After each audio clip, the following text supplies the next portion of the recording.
Hormones play a very important role at every stage of our life. We've discussed about the master gland present in our body, which is known as the pituitary gland. Now, the pituitary gland secretes many stimulating hormones like the adrenocorticotropic hormone, thyroid stimulating hormone, which stimulates the other glands to secrete their hormones. It also secretes growth hormone, and all these hormones are very important in our life. Now, did you know that there is one hormone that helped you in your birth? Yes, this hormone is known as oxytocin.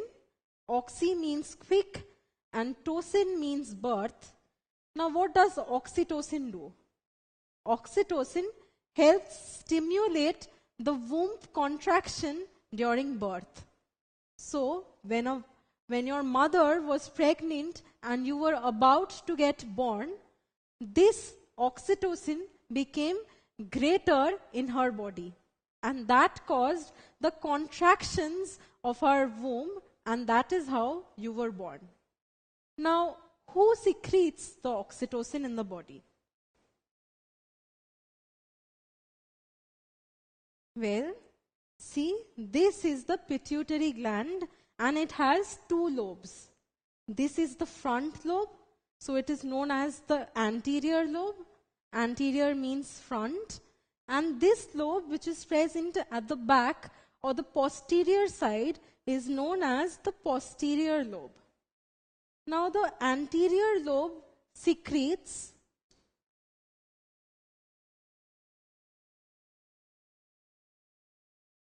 adrenocorticotropic hormone. It also secretes thyroid stimulating hormone. And the third hormone that the anterior side secretes is growth hormone. Now, the posterior lobe secretes oxytocin that helps you in your birth.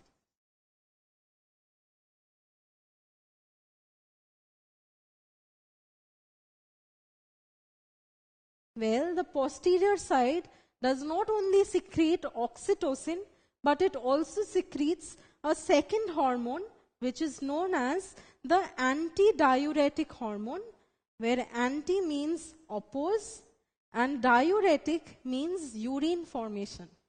So, antidiuretic means it prevents the urine formation, thus helps in retaining as much amount of water in the body when the water in the body becomes less. So, antidiuretic hormone helps in the retainment of water in the body. Hyposecretion or undersecretion of antidiuretic hormone, or ADH in short, causes a disease known as diabetes insipidus. Now, the main symptom of diabetes insipidus is copious amounts of urination. Now, because of this excessive amount of urination, subsequently there is dehydration in the body and there is a constant feeling of thirst.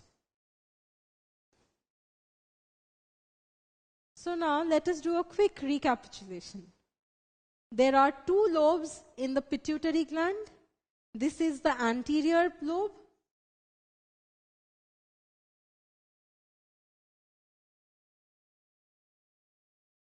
And this is the posterior lobe.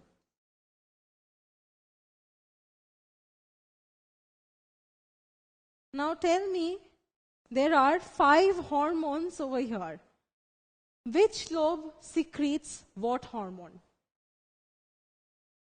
Well, yes, adrenocorticotropic hormone, thyroid stimulating hormone, and growth hormone all the three are secreted by the anterior lobe of the pituitary gland. And these last two hormones, the antidiuretic hormone and the oxytocin, both of these are secreted by the posterior lobe of the pituitary gland. Now, many hormones secreted by the pituitary gland are also known as tropic hormone. Well, that is because these hormones stimulate other endocrine glands to secrete their hormones. So hence, these hormones are known as tropic hormones. Like, take an example for the adrenocorticotropic hormone. It is secreted by the anterior lobe of the pituitary gland.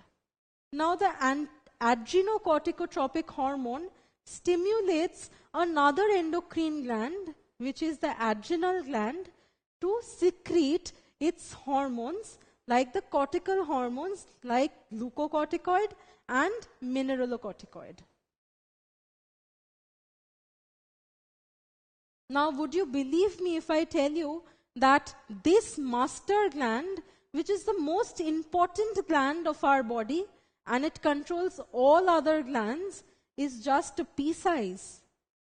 Yes, pituitary gland is a pea-sized organ present in the brain.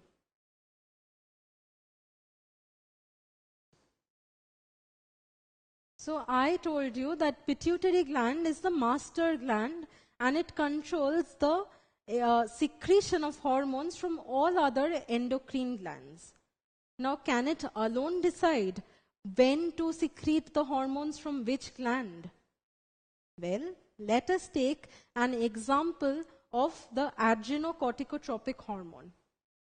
The pituitary gland secretes ACTH or adrenocorticotropic hormone.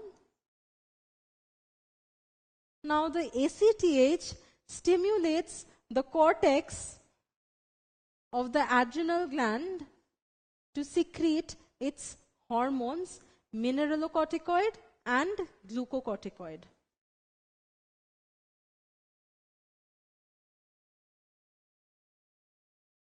I am using short forms for mineralocorticoid and glucocorticoid. Now, if the levels of these hormones increase in the body more than what is required in the blood, then what happens is these hormones sends messages to the pituitary gland